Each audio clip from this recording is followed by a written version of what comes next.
For daycare, a struggle for many working parents, but now there's a huge push in the Oregon legislature to find millions of dollars in subsidies to help with that challenge, a group that includes two former Oregon governors.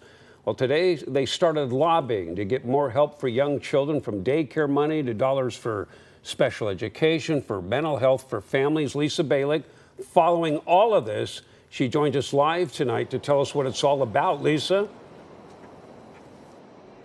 Yeah, it's interesting. I checked and found out there are almost 10,000 families on a waiting list for state-subsidized daycare. Now, it's one of the reasons that there is a big push in the session this time for lawmakers to come up with more money for preschoolers, their needs, and their families' needs.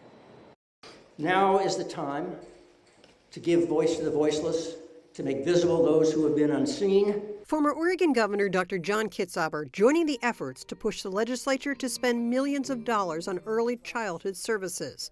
A nonprofit called Children's Institute brought together several groups that will push lawmakers to put more money into health care, mental health support, early childhood education, special ed for little ones.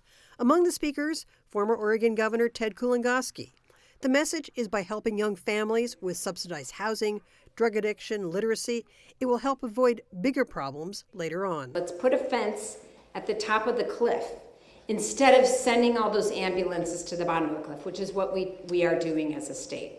State Senator Lisa Reynolds, a pediatrician, is the sponsor of what's called the Momnibus Bill before lawmakers. She's rallying support from some who know the state capitol very well.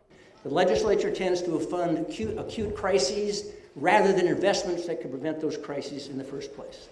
They listen to the loud and powerful voices of the education lobby and the healthcare lobby over the faint voices of tens of thousands of children whose futures are being unnecessarily compromised. He says it's not a criticism of education or healthcare, but lack of investment in preventing problems that those systems deal with later on.